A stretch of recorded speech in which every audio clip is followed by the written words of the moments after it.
It's just about 12:01, and I think we could start, and then anybody else that comes along in the conversation can just join. Like I said, I was expecting about 5 or 6 participants, so we're going to see how it goes. This morning, I have Zana with me. She will be assisting me a bit, but because it's a small group, I think I enjoy small groups because I find the conversation we can spend a little bit more time sometimes on some of the issues. So let me start by saying good afternoon because it's just after 12, and I want to, of course, welcome you to this dialogue on UN75. I am very thankful that you all are able to take your time out from your lunch break. I don't have a lunch bag beside me or a broke bag, but I'm figuring some of you may very well do that. But thanks for joining us. Today we're going to talk UN75. The United Nations is having a 75th year. We would call it birthday anniversary, but 75 years of existence, and they're igniting this conversation, this people's conversation, basically as to what the future ought to be like and how together we can shape the future. Many issues, many challenges are confronting us today, and we all are aware of COVID-19. That is the one that is clearly raging, but of course there are other issues like climate change. We've seen the recent flooding, population shifts taking place, as well as there have been changes in technology, issues of gender inequality, rising crime and violence, and so on and so forth. And so the whole idea of the UN 75 is to encourage people to come together, to start have a conversation on what are some of the actions that we need to take now in order to shape the future of 2045, which is when the UN, of course, will be celebrating 100 years. So some key questions that we want to look at. One, of course, what kind of future we want to create for ourselves, for the next generation, for the country, for the global society and community. Two, are we on track? Do we feel that there's hope that this future that we want or desire is going to be created? And a three, looking at what actions need to happen if there is a gap. So having said that, I wanted to start the conversation by doing a couple things. I noticed we have Petal, we have, of course, our circle, we have Kendale, and we have Ifasima. So we want to start a conversation today by perhaps talking a little bit about what's happening now. Specifically, one of the characteristics or component of this whole dialogue is to ensure that we hear voices of everybody, that no one is left behind. But primarily, we also want to elevate voices that may not have been in the traditional discourse. And so I wanted to start the conversation by speaking a little about what are some of the issues and challenges that are confronting your community, your society today, considering all that is happening around us. And I noted we are all on mute, and so I will be asking anyone who wants to start responding to this question, if we can unmute, and then we will be asking you to speak. We also have our chat. So clearly you can also put the information in the chat, but I prefer to hear the voice to speak to us, and so that we can record and document what are some of the issues or what are some of the challenges that are confronting you today in light of all that is happening. Anybody wish to start to take it on and start talking a little bit about it? Good afternoon, everybody. Good afternoon. Nice to see you. Ifasima, nice to see you too. Haven't seen you in a while. Indeed, indeed. I think I would like to start with unemployment because Okay.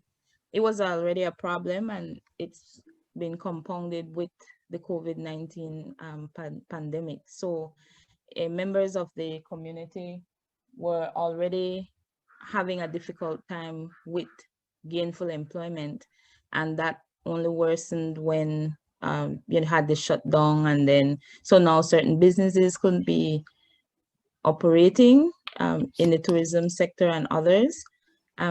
Service industry, a lot of LGBT persons are employed in the service industry, so they were certainly directly affected by the pandemic. And so that would be my first response to that in terms of Okay. impact is the employment situation for the Okay. community.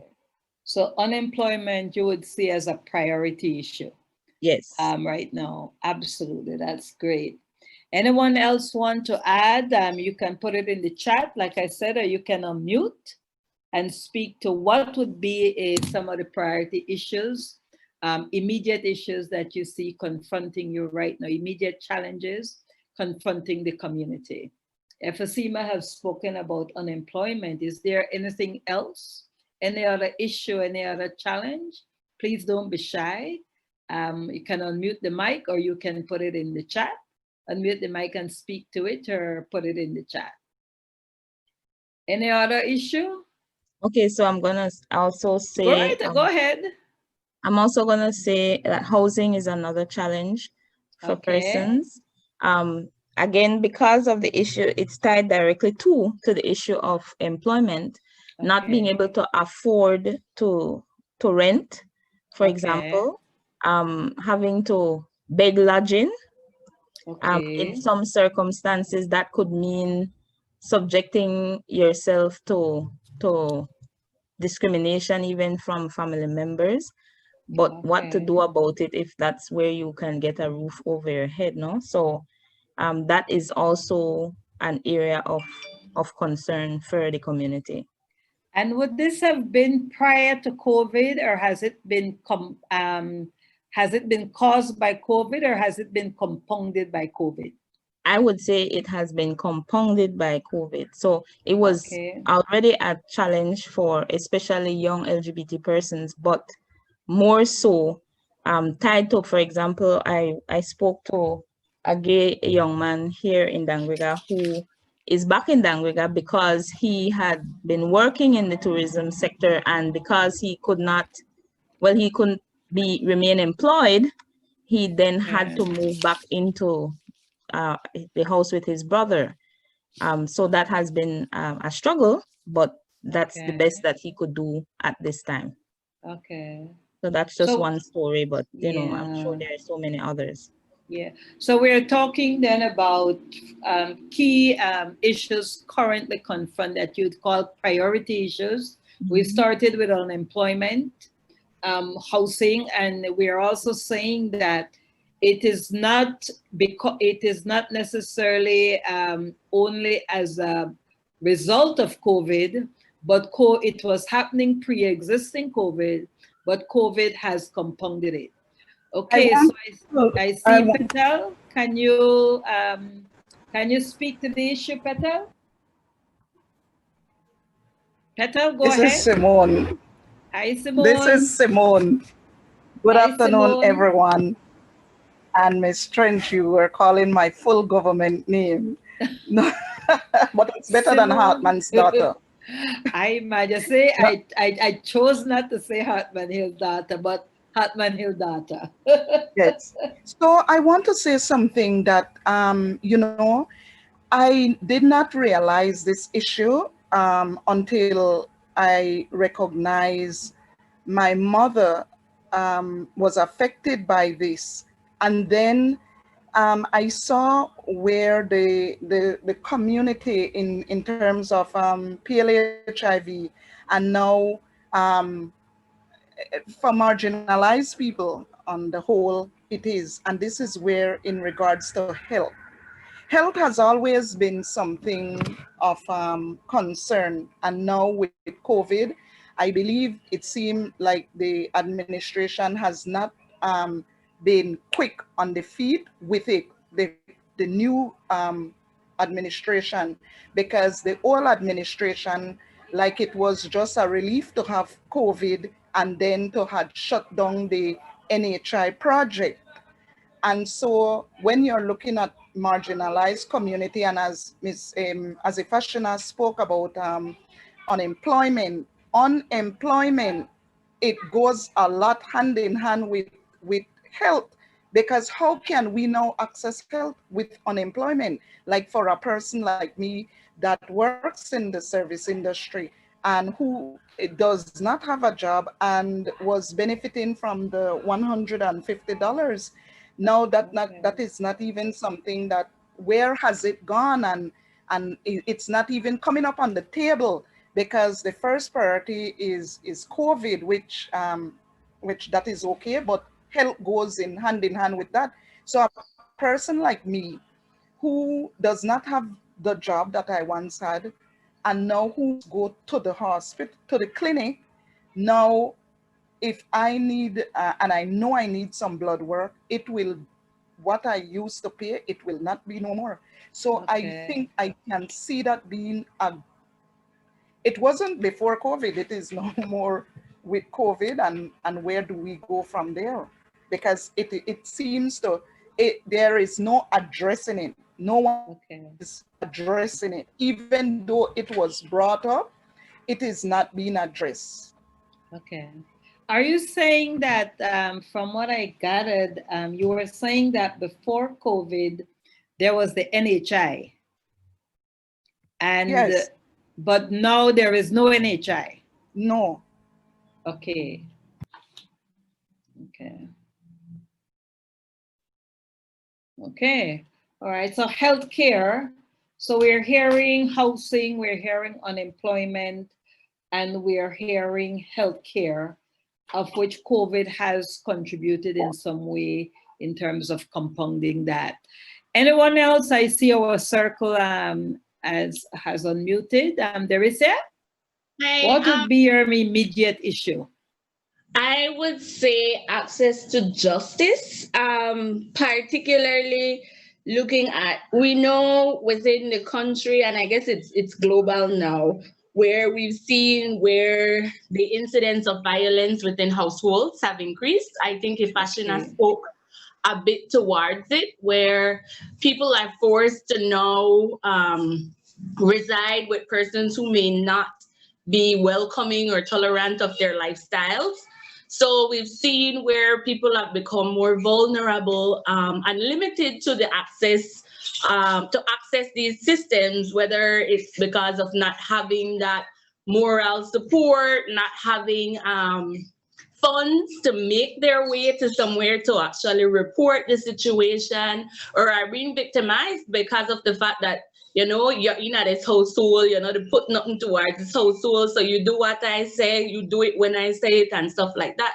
And I purposefully did not call it domestic violence, because for specifically the LGBT community, we've had the back and forth in regards to what it would be documented as.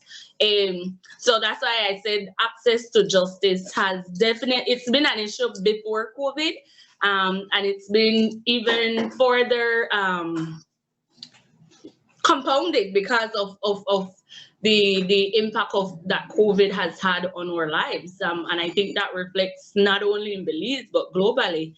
So that should definitely be a priority, if I can say so. Can I add something or say something?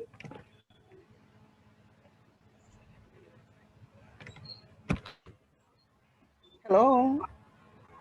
She said, go ahead. Go ahead, Simone. Sorry, I had it a bit on mute. I needed to take it out. Sorry. Go right ahead. No, I was on mute. I had muted mine. Go ahead.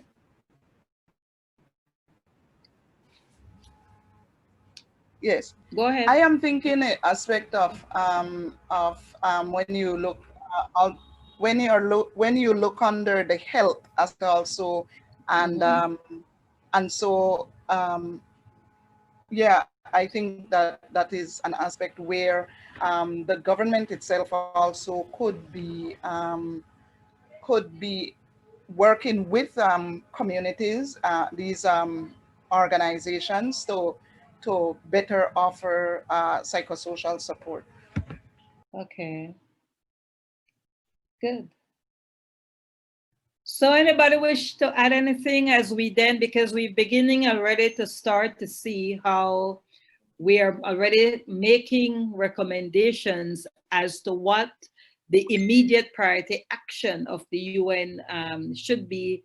And it means immediate priority at this time, considering COVID-19 and all the challenges and the risk to your community that has emerged. It is not that perhaps saying emerge more or has been stepped up, because some things they were happening before COVID-19, but COVID-19 has somewhat compounded the situation, and so the community then is becoming more vulnerable, Okay. as I am hearing it. As I'm hearing it, Caleb, you wanted to add something? Oh yeah. Go right ahead. There's the assumption that with a pandemic, our civil rights are suspended, and in doing so, it gives the police department free rein on abusing or violating things like due process. Now, I listened to my colleagues, and it's clear that we had problems pre-COVID, and it's clear that we were absent after COVID, and not much has changed systemically with regards to recognizing the importance of visibility in all the development issues that my colleagues they're concerned with. Now, one of the reasons for that is there is something what I call the politics of optics. For me, it's the politics of The optics. politics of Of institutional optics. Optics, Okay. right. And basically what that means is if they advocate or facilitate our LGBT concerns in the various spaces, they don't want to be accused of being biased against other groups. And then there's an expectation of us being at the table but being quiet.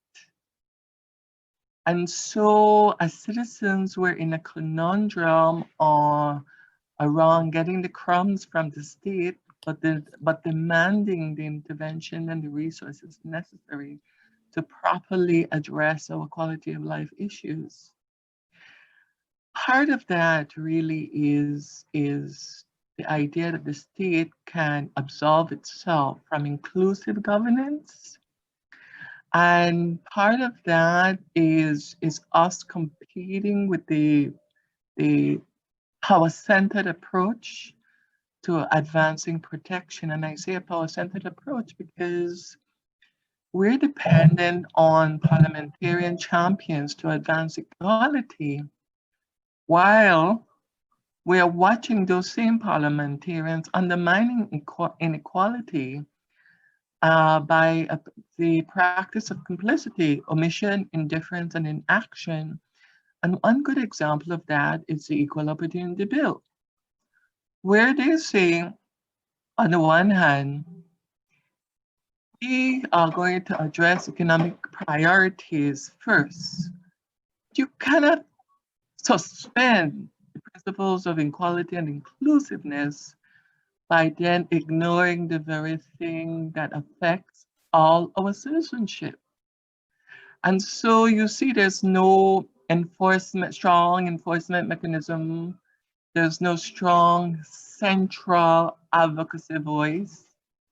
There's a playing of the BBN network against the social sector, and the social sector playing games with LGBT concerns.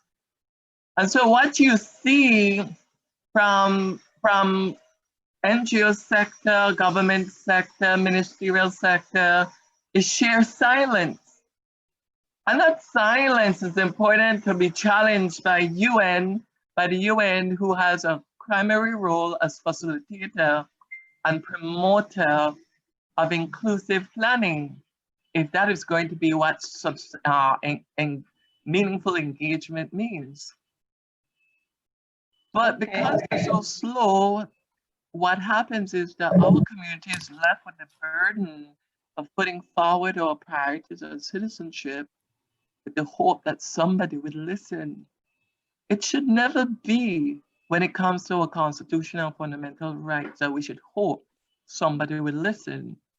It should always be that the leadership at the top, who are elected by the people, are there to serve us collectively and inclusively, should lead by example, not by silence. And that is a problem when discussing development planning and the lack of recognition that our issues are multi-issue.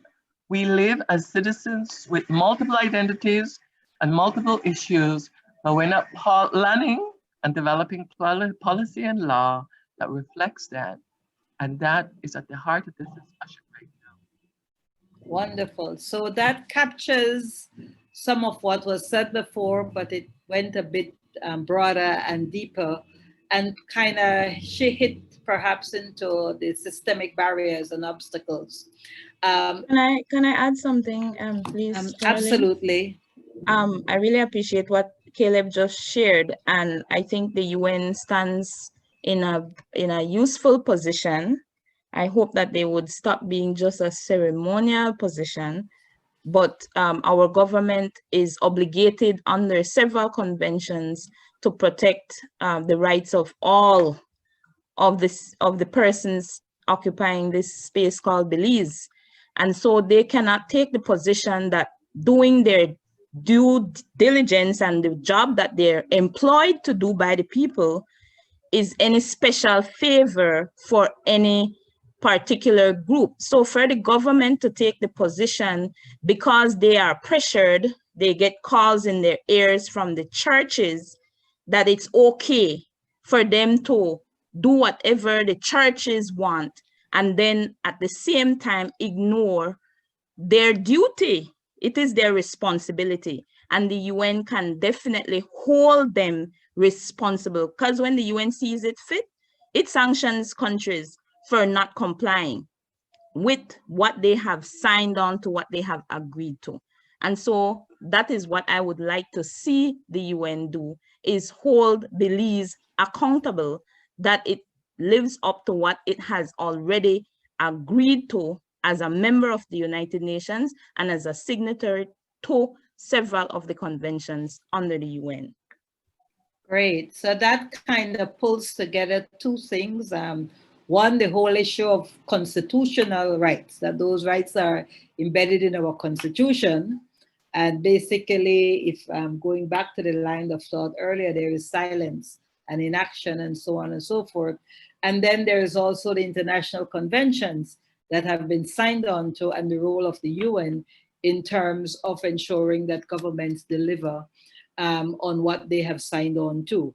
So taking that conversation then that we have had, sorry, taking that conversation then that we just had. Me. Yes. Sorry, Miss. I just wanted to add to the discussion. Now, Okay. I wanted to be clear that Elisa. Yes, I am here because my issues that link with LGBT are for LGBT sex workers, because our Unauthorized Belize is sex worker focused. And we are seeing in our work with LGBT sex workers, we can say and join the chorus with these other organizations that are leading the LGBT movement in Belize, that we agree we're seeing these issues here in Orange Walk with LGBT persons. Now, for me, I think these have been areas of priority for quite a while, way before COVID, as we have said. I think, however, what we need to do to immediately start to address, and the UN is in a unique position because they have a lot more political currency, a lot more resources.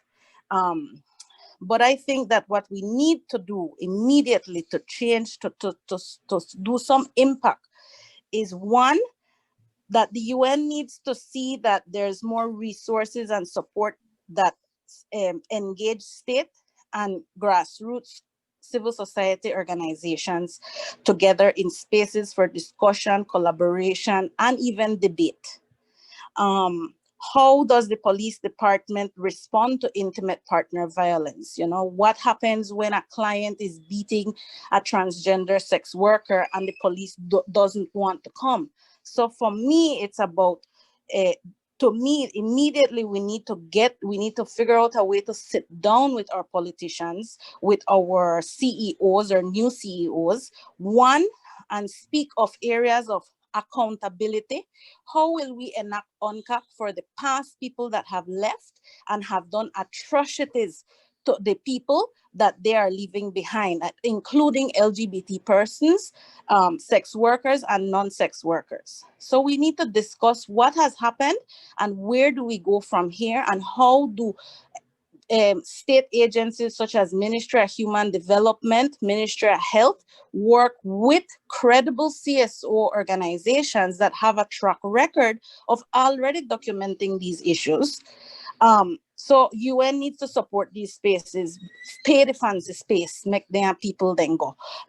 Give them the PPE for be able to come. If they, you know, we can't meet with in our room more than 10 people, then finance spaces where people could sit down at each other. Because whether or not there is COVID, we need to make sure that civil society and government stay engaged. And right now we're still in a prime time because the change of government is still there and changes are still yet being enacted. For example, maybe the UN agencies can look at how do we get a meeting for this community civil society organizations to meet with their leaders and be able to discuss these things in a civilized, respectful manner, but that the discussion is there. So that for me would be one of the things that we need to do, is state and CSO engagement at the grassroots level. Two, effective capacity building in political advocacy, legal advocacy,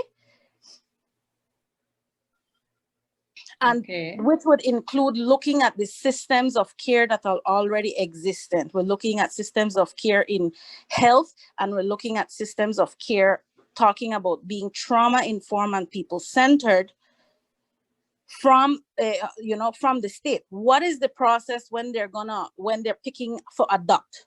Why is it that family is not in any other legal way defined as same sex? You know, these are the things that we need to pick at. And I think that this building those skills in the grassroots environment is another very necessary step if we're going to be serious and transparent and accountable about addressing the challenges that we're facing. And then finally, of course, more direct working with the civil society organizations. For example, we have the National Women's Commission. What are they doing for lesbian women going through violence? Is that really reaching the grassroots people? What about the LGBTQ members in rural areas where, you know, I am seeing crossing interconnection? I don't know what's the word, but I see where I'm looking at trafficking and drug trafficking, human and drug trafficking, we're seeing LGBT involvement. What protections are there in their protocols for, you know, what all of these things are capacity building skills that we need to foster within the civil society hub, so that eventually it will unify and there's not just disjointed efforts all over the place, but a unification. And I think that and the last one is personal development for activists, looking into liaising into programs like perhaps the International Visitors Leadership Program, which is done through the embassy here in Belize. But look at these programs that are out there that heighten and enhance the capacity of the activists that have been in this field working and jamming however they can, with funding and without funding, for LGBT persons, you know, to fight these problems that have been there since we started as activists. So I think those are the three areas and immediate things we need to address. I'd like to see. Wonderful. And so as we wrap up this particular session or this particular component, we have put in the chat survey because we've said a lot and I have documented all, but what are some of the things that are jumping out at us that you all are saying? In other words, as you took the poll is showing that many of you, there's a common thread among many of you that speaks to an immediate priority action of advancing the EOB, the Equal Opportunities Bill, to Parliament. We're seeing ensure inclusive planning, improve justice planning, CSO spotlight report, small fund for social security to carry NHI, through March 2021, accountability, responsibility, justice. But what seems to be a common thread is advancing the Equal Opportunity Bill in Parliament.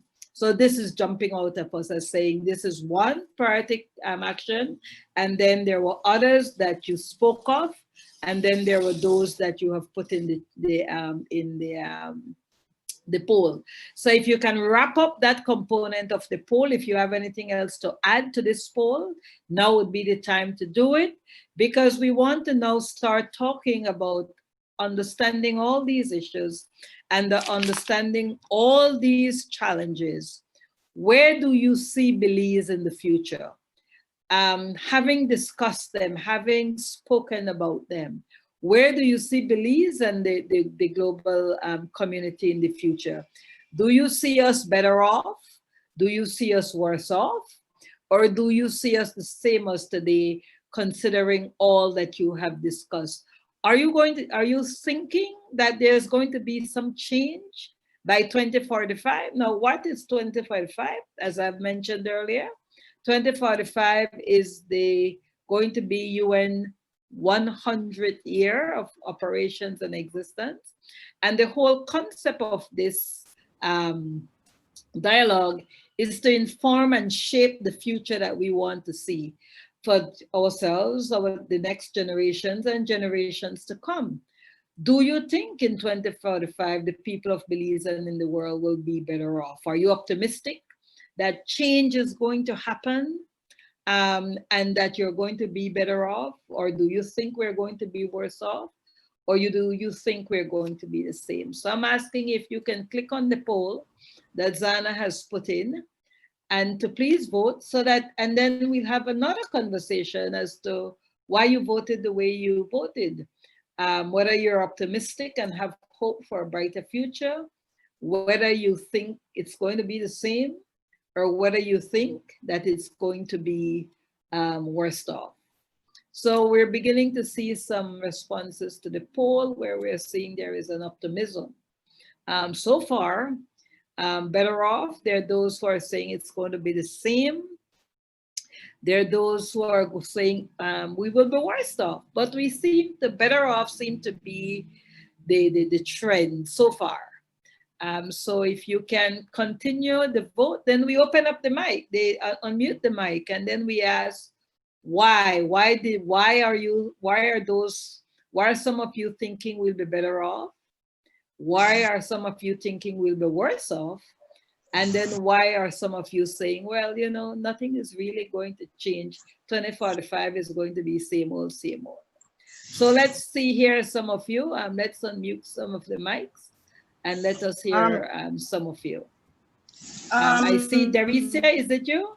Well, if you have the people if you have countries such as China and Russia on the human rights on that leading that human rights aspect in the United Nations, then you would be you would be pessimistic about the future. But for me, I am an optimist. My streets, and I used to say that it will get better as the years go forward, and it just got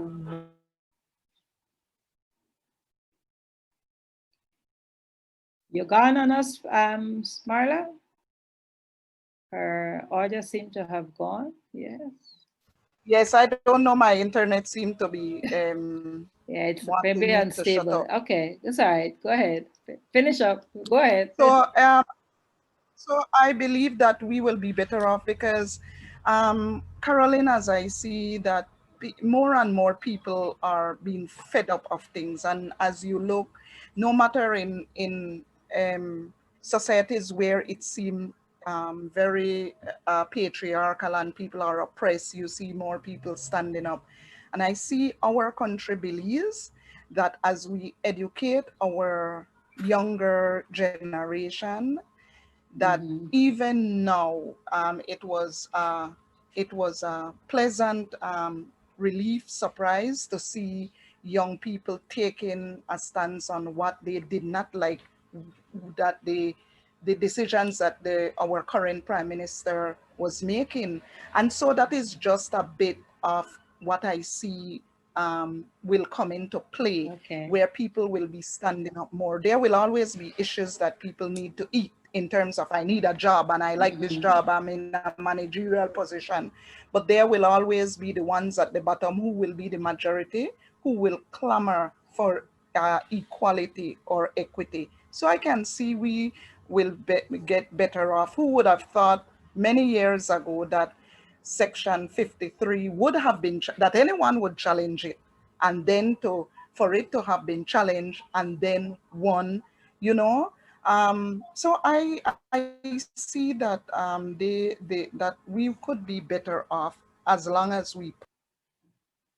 Okay, so you have hope for the future, and your best your example of that hope is relies on two things. One, you're seeing young people become more involved and more engaged in terms of challenging decisions that they feel that are wrong, and then of course Section 53 and the decision of the Supreme Court on this particular case gives you hope that change can happen in the future. Anyone else wants to add as to Yes. why they voted the way they did? If Ashina here, Okay, Fatima, go ahead. When I saw the question, I was thinking about the overall quality of life of persons. Okay. And so that's why I chose worse off, because we live in a world where capitalism is dominant, it has been dominant for centuries. And I do not see capitalists letting go of that anytime soon. It will come with a serious fight.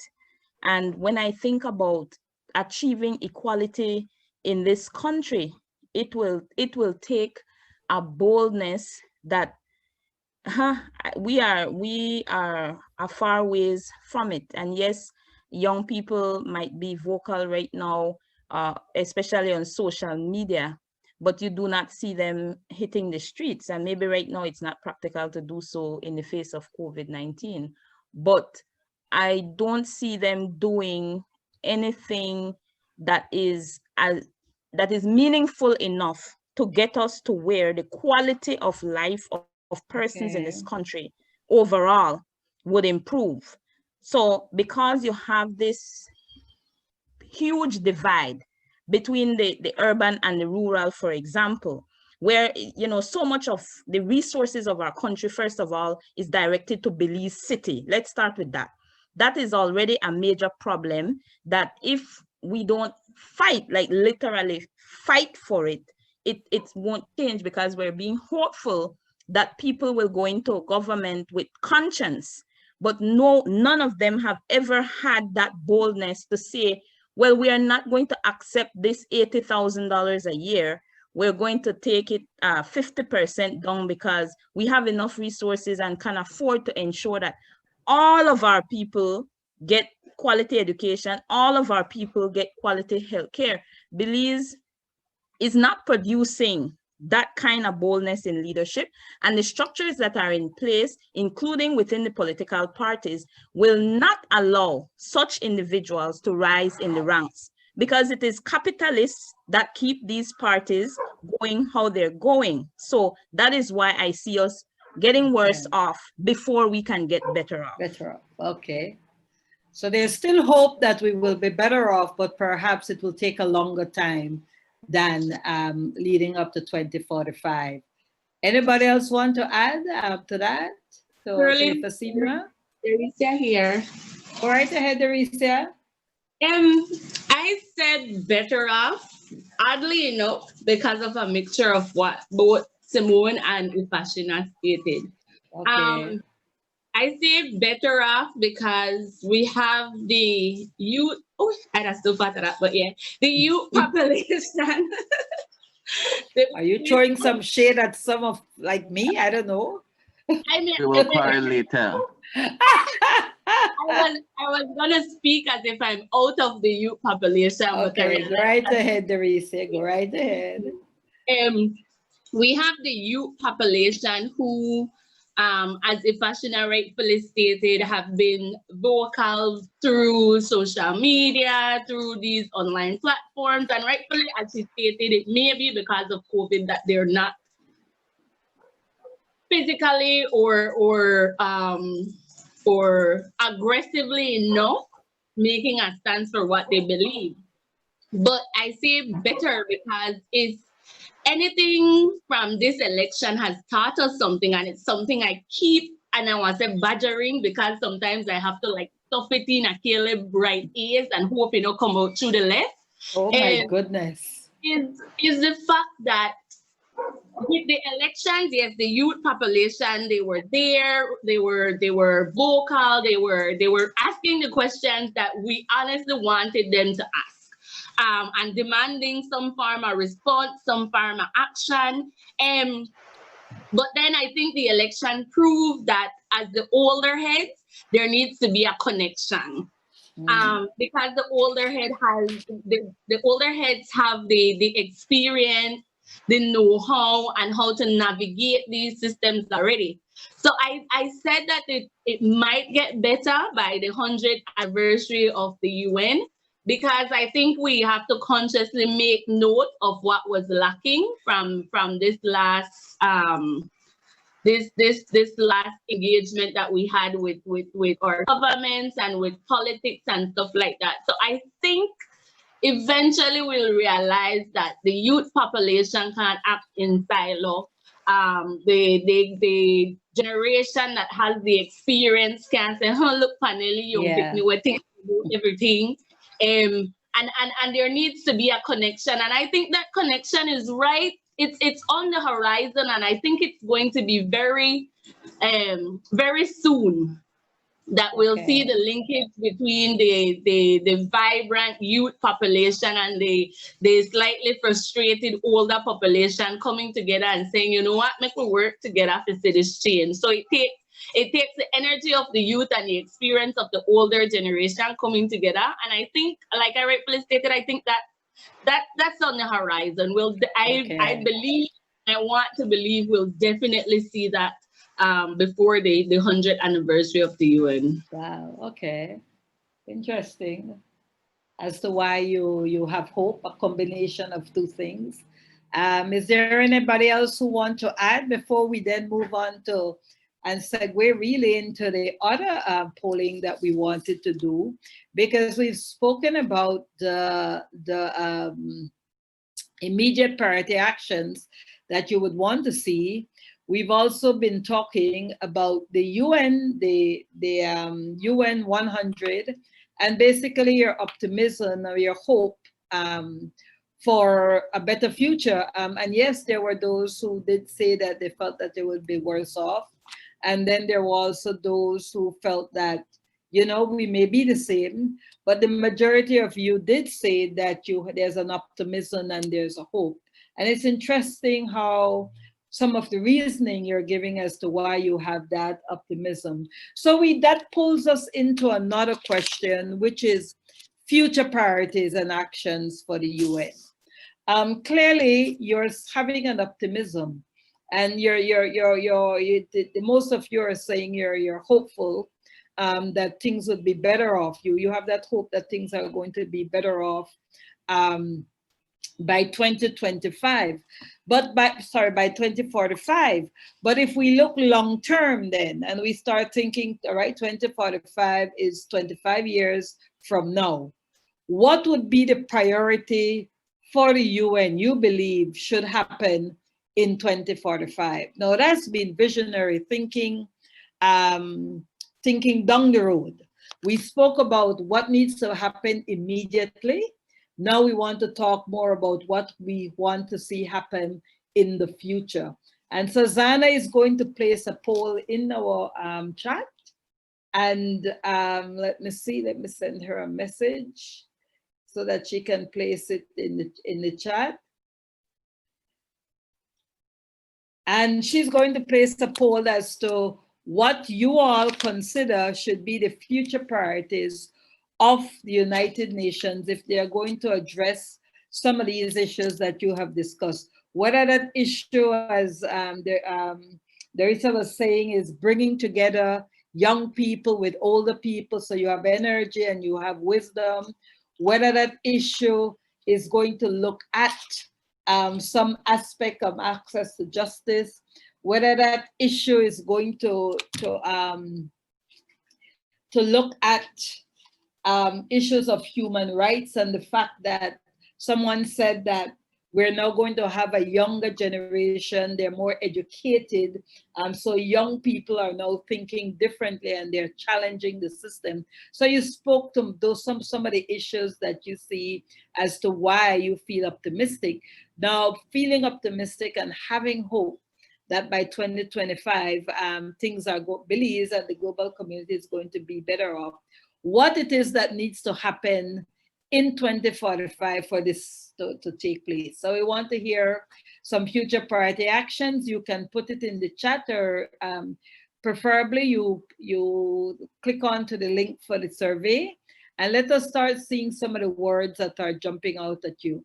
You spoke about immediate issues, and you spoke about immediate priority actions that you would want to see to address those priority and those immediate issues.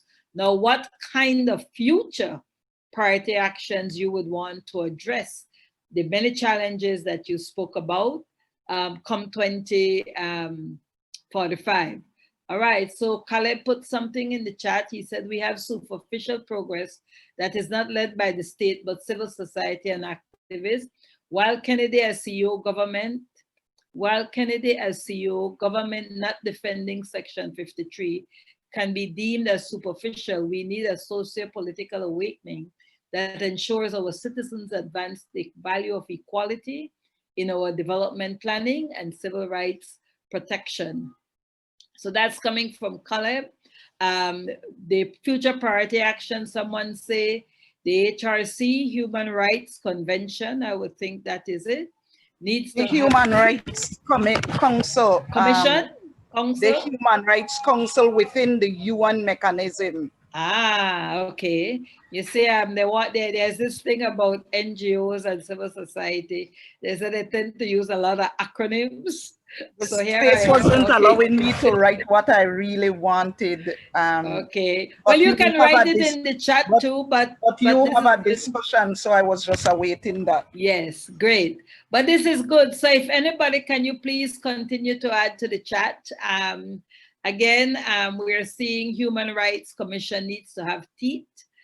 Is there any other future priority action that you think needs to happen?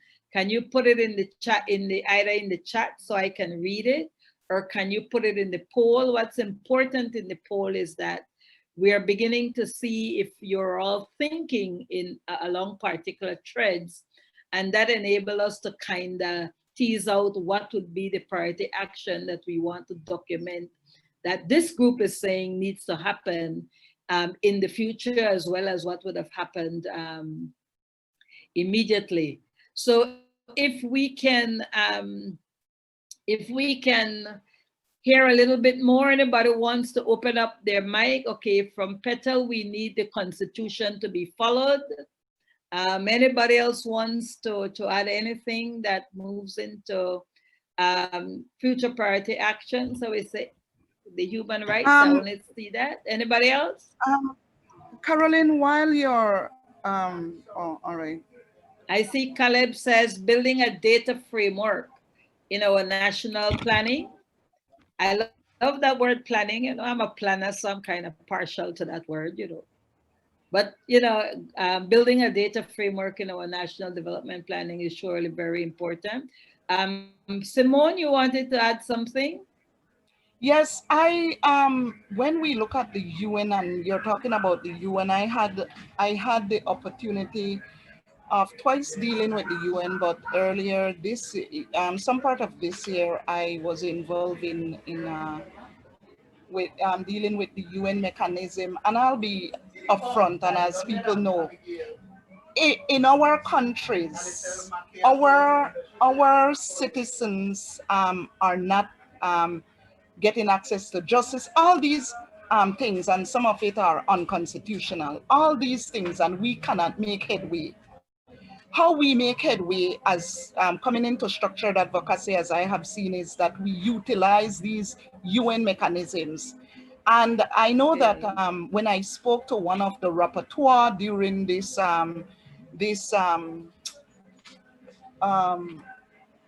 with my involvement doing, I was in a training, and the special rapporteur I know took offense, but it is annoying when you think of the UN system itself because it has no teeth. And if you get people, countries who are blatant oppressors, who do not have any regard for human rights, countries like Russia and China on the Human Rights Council, where will we go?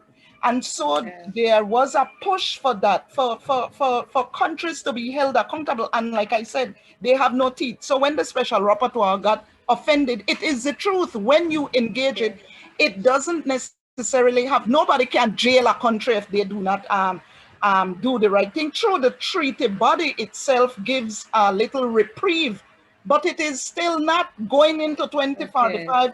Do we see the UN itself through the Human Rights Council doing better and and be meaningful? So when we talk about our own government, know that these are the same governments that sits on these Human Rights Council. And so it will be a constant fight. Even though I am optimistic about the future, there will be a constant fight, and the UN itself has to do better. Okay.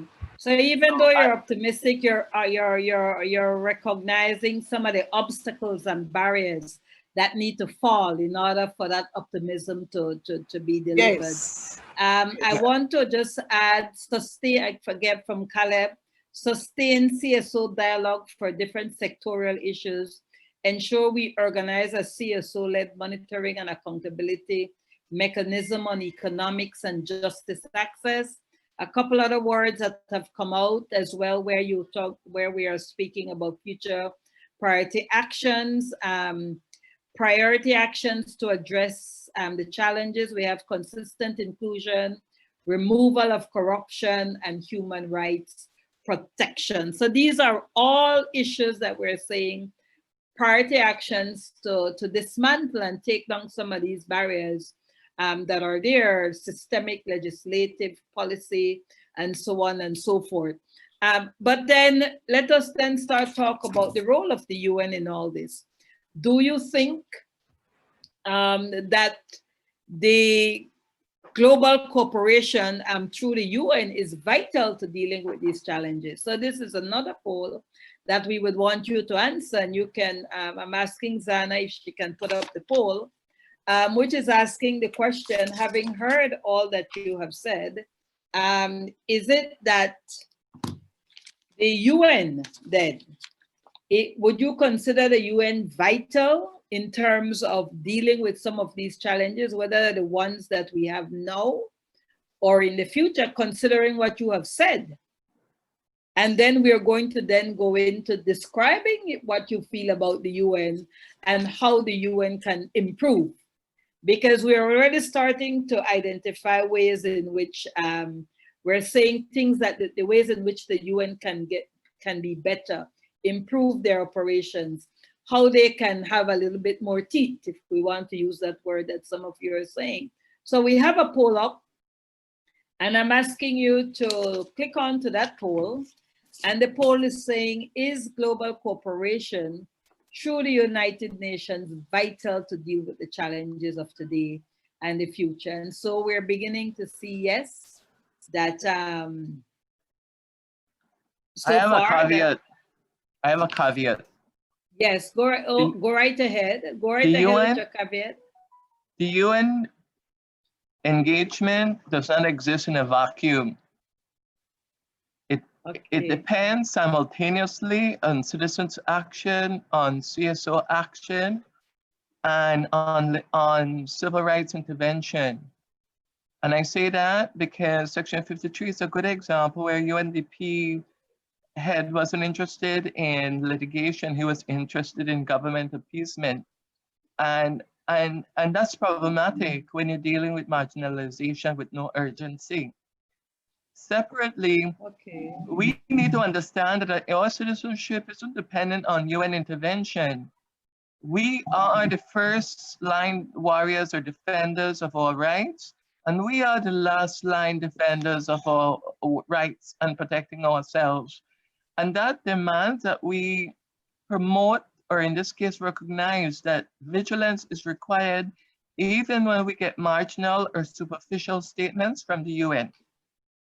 We must also recognize that the UN is a facilitator and promoter and not an interventionist or an advocate of marginalized population cause. They bring parties together and we dialogue, but we are the drivers of change, not the UN. They can facilitate, they can support, but we are the drivers. And if we tend to be good house slaves, we will be waiting in vain for the instruction on how they can help us do better.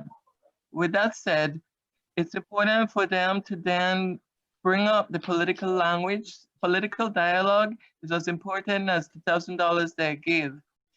Development planning is as important as the $2,000 they may promise to give.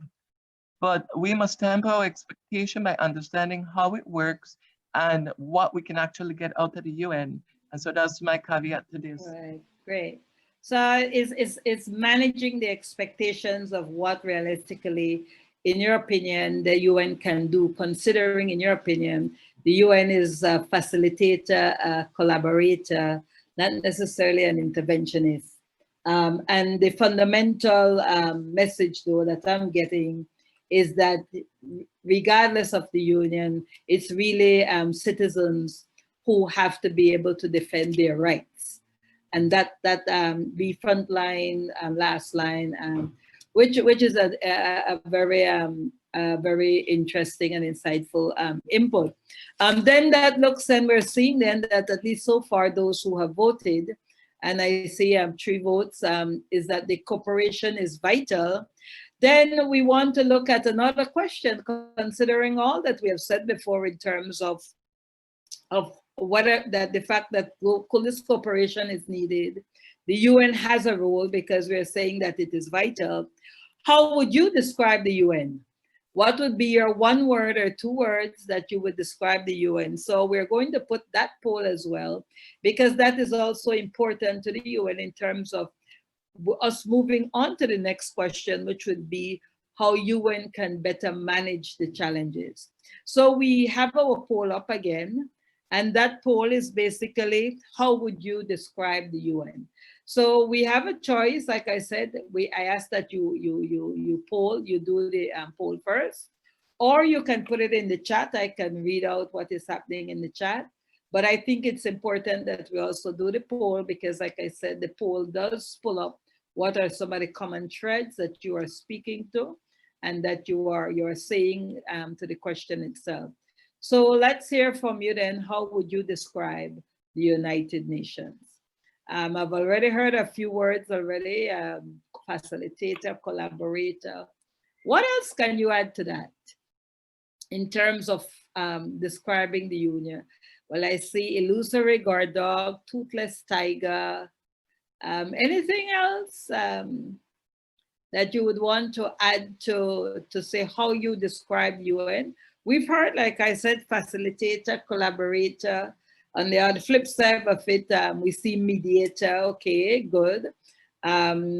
Toothless. And again, one has to, all of this is also important to the UN because the UN, as we continue to say, works in partnerships with government and they work in partnership with CSO. So our interaction and relationship with the UN is a reflection, and what we say about it is a reflection of how we perceive them, whether by us having worked with them or by us having heard of the work they do. And so that's so very important. So again, we see inefficient, disconnected, mediator, we've had collaborator, facilitator. And so these are, I don't know what me mean, ABH, I don't know what that means. So these are words that you're describing. So if they're a toothless tiger, they're an illusory guard dog, or inefficient, what would you recommend to the UN to improve? How would you suggest to them that they should improve their operations so that they can address the challenges that you all have pointed out to, whether it's access to justice, whether it's breaking down systemic barriers, whether it's facilitating and working with CSOs and grassroots organizations. And I think Zana has already put Caroline, in that. Caroline, the UN needs to do one thing by 2045, and that is to get countries, if you are having countries signing on to these various conventions, these various treaty bodies and X, Y, have you, start holding them accountable different. Like I said earlier, who jails these countries? Huh? Okay. Who jails them? And if you imagine, Caroline, within your own country, you have a way the system works, and it has those arms within the judiciary, and it goes from bottom to top. So you go all the way to the last court of appeal. You will tell me that at the end of the day, the UN can't take tougher sanctions from their countries if they don't sign on to a treaty body or to a convention or something? Then why are you there? Then it just makes sense that the citizens, they just deal with the government as best as they can. You understand me? Because then what civil society organizations or people do is to find the reprieve there at the UN. And if the UN just was say, yes, and we send the special rapporteur for talk to the government, or we send this one to, it needs to become something where you hold, if you the average citizen get taken to court and you get taken to the last court so that you could pay for whatever injustice you did to the state, why is it then that there cannot be something that sensibly hold them accountable to the conventions that they have signed to? I see whatever you want to ratify. Why isn't this United Nations holding them accountable? Then they're just like we barely could do anything and make we all sit down right there and they're just saying now we misery and go wrong and wrong till the people there where they oppress. Because no, one thing you must know, and you see plain as day with that EUOB, the Equal Opportunities Bill at the end, where came in the last year at the former administration term. You see, whether the first thing that people worry about, and Caroline, you were once there within the political realm, people only worry, people worry about votes. They worry about votes, and if a block of people threaten what you think they will do. So we must be cognizant of that too. And I like what the fashioner had said earlier. Talk about capitalism. There people know like globalization, capitalism, and the minority will control this earth. They're not to try let go. Once people attain power, they're not to try let that go so easy. But that my take, no? Great. So great contribution there. The issue is about teeth. holding the country accountable. I see a couple recommendations. Develop a body which makes recommendations on access to funding this action. Belize signs treaties to have access to funds. No UN recommendation, no development funds. Okay. Caleb says in the chat, facilitate of resources, facilitate resources for marginalized populations. Someone else said, truly hold countries accountable for the commitments they have made and sanction them for any violations they commit.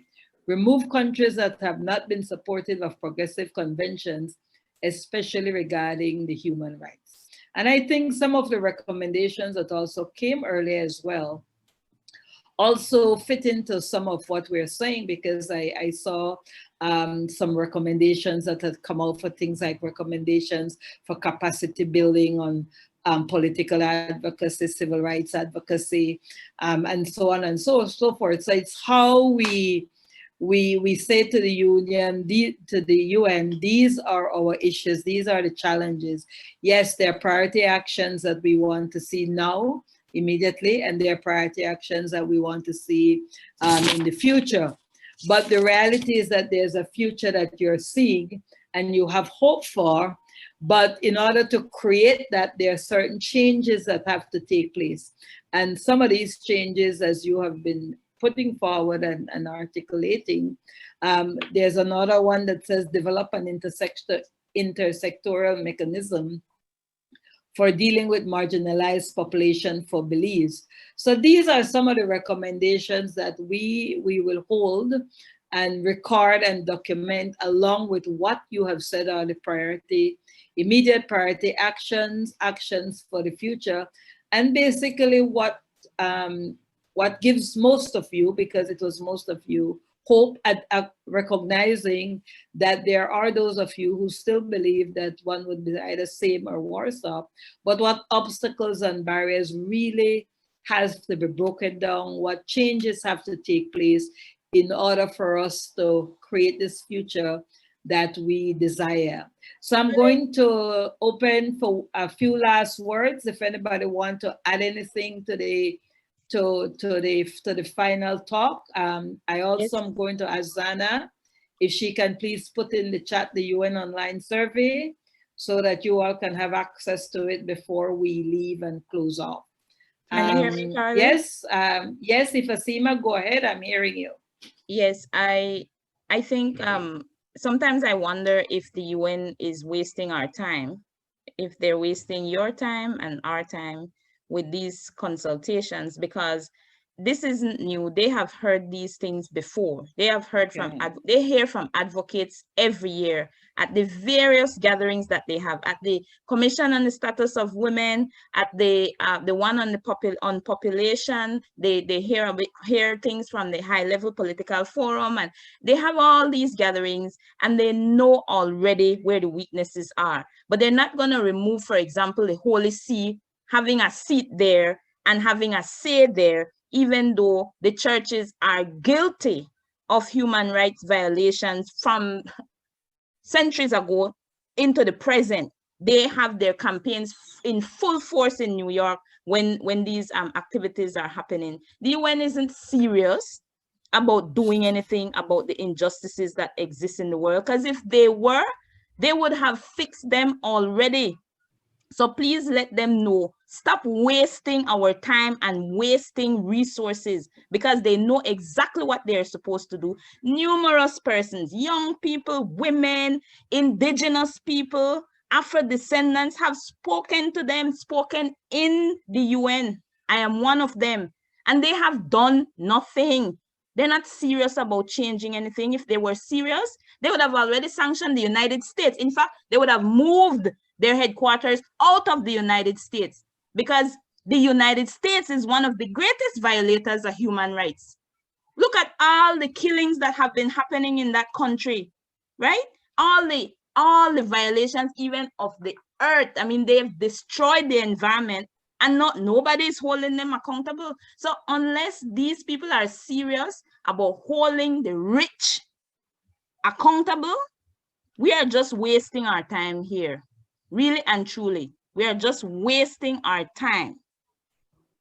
Okay, I want to put Okay, that into thanks. perspective. Caleb, you want to close off? Yes. I think we get excited about what's wrong with the world and we forget where our selfishness lies. Our selfishness lies with the development of Belize. And this discussion says that we collectively value